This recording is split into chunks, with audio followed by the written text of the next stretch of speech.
Hello everyone, my name is Tina and today I am your teacher cum dost is here to introduce you a very emerging topic of inorganic chemistry and it is of the coordination compounds. Before we understand the coordination compounds, I want you to first understand what are addition compounds because actually addition compounds वो category है जिसको वो coordination compounds belong करते हैं. सो अगर हम addition compounds को समझ लेंगे then we will able to understand how these coordination compounds form and what type of coordinate bond they have. So let's get started.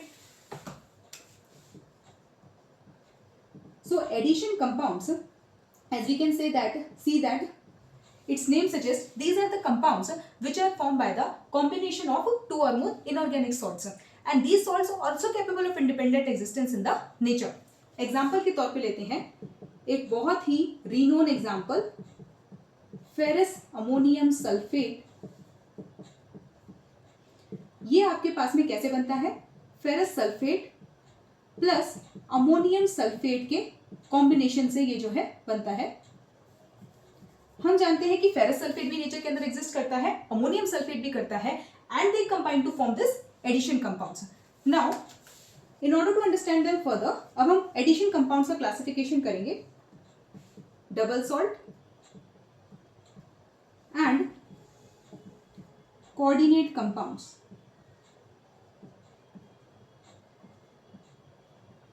So, the basis of the classification here is that इनके पास coordinate bond है, इनके पास नहीं है, जिसकी वजह से they exist in the solid state or liquid state as a distinct entity, that is the coordinate compound, but they exist only in the solid state like a double salt. Liquid state में ये टूट जाते हैं into their corresponding ions के अंदर.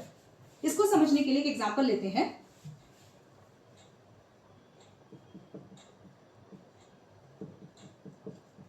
Ferrous ammonium sulphate जिसके बारे में अभी हम बात कर रहे थे वो एक्चुअली एक डबल सॉल्ट है और इसका एग्जांपल है K4FeCN6 पोटेशियम फेरोसाइनेट.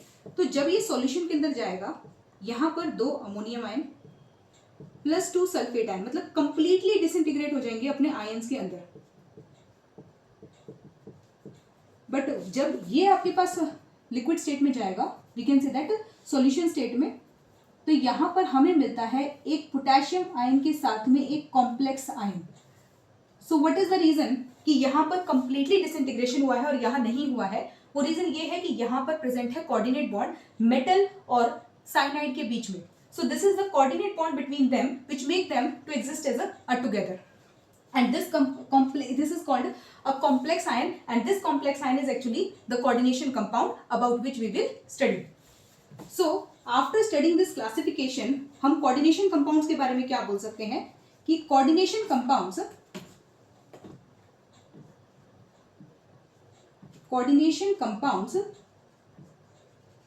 क्या है? कोऑर्डिनेशन कंपाउंड्स एक एडिशन कंपाउंड्स है और दूसरा इनके अंदर क्या प्रेजेंट है? कोऑर्डिनेट बॉन्ड, जिसकी वजह से ये लिक्विड स्टेट के अंदर भी एक अपनी डिस्टिंक्ट आइडेंटिटी बना पा रहे थे और वो भी किसके बीच में है? मेटल और एक डोनर एटम और मॉलिक्यूल के बीच में. ओके, सो अब इतना कोऑर्डिनेट बॉन्ड बोल रहे हैं, first we have to understand कि कोऑर्डिनेट बॉन्ड होता किस तरह से है. अभी हमने एक आयन पढ़ा था, कॉम्प्लेक्स आयन. इसका अगर स्ट्रक्चर बनाएंगे तो कुछ इस तरह से बनेगा.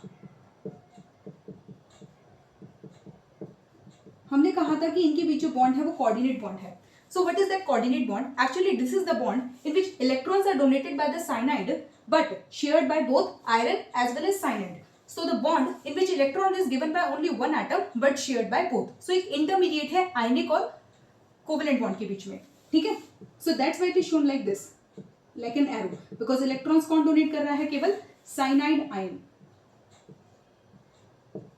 Now this arrangement of cyanide ion around the ferrous ion is called the coordination polyhedron, जो रिप्रेजेंट कर रहा है कि किस तरीके से ये cyanide ion अरेंज्ड है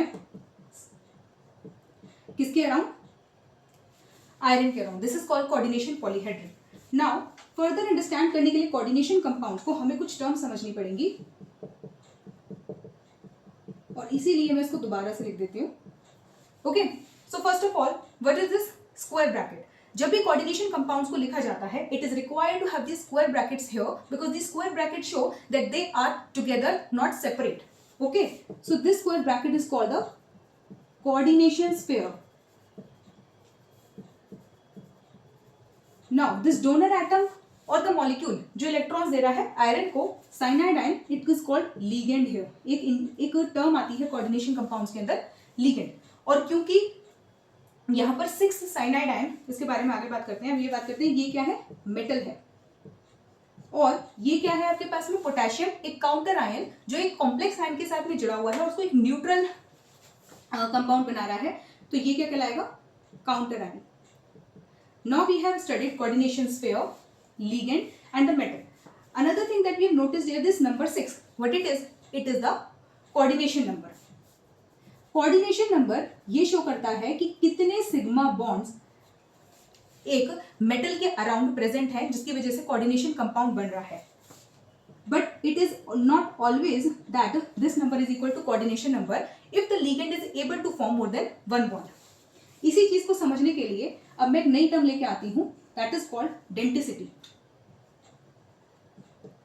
डेंटिसिटी का मतलब होता है कि the number of sigma bond जो एक लीगेंड बना सकता है मेटल के साथ में.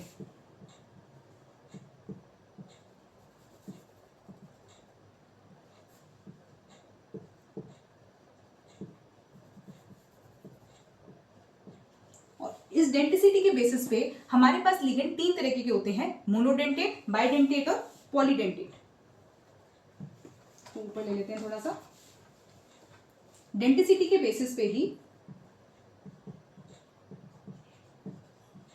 जो लीगेंड है वो मोनो डेंटेट, बाइडेंटेट और पॉलीडेंटेट हो सकता है. इसका एग्जांपल ले लेते हैं मोनोडेंटेट का, जैसे कि साइनाइड आयन अभी हमने देखा था, हाइड्रोक्साइड आयन अभी देखा था. बाइडेंटेट के लिए ethylene diamine, it's a short abbreviation for it, ethylene diamine. यहां पर जो नाइट्रोजन है वो बाइंड कर रहा है कुछ इस तरीके से. And another one is the diethylene ट्राइअमीन.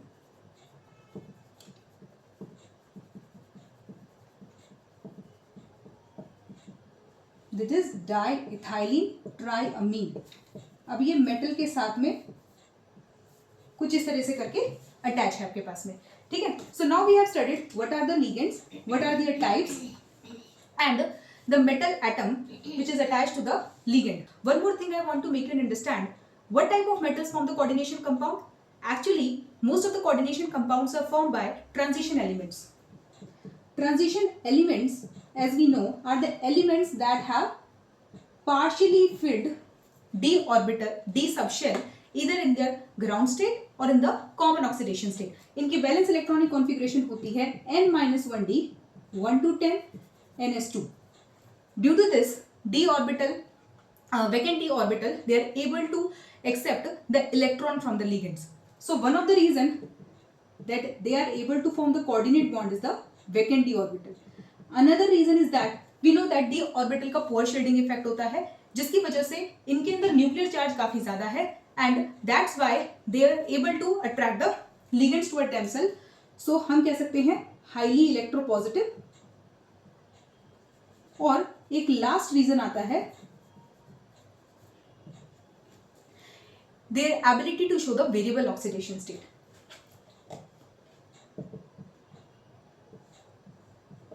So these are the things which makes them to form the coordinate bond.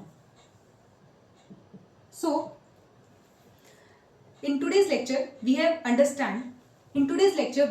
understand what are the coordination compound, their basic terminologies, what are the metal that form coordination compounds and ligands क्या होते हैं, denticity क्या होती है. This is the basic intro. After that in the next lecture we are going to study what are the theories related to coordination compounds, उनकी properties क्या होती हैं and various other things. So okay, thank you.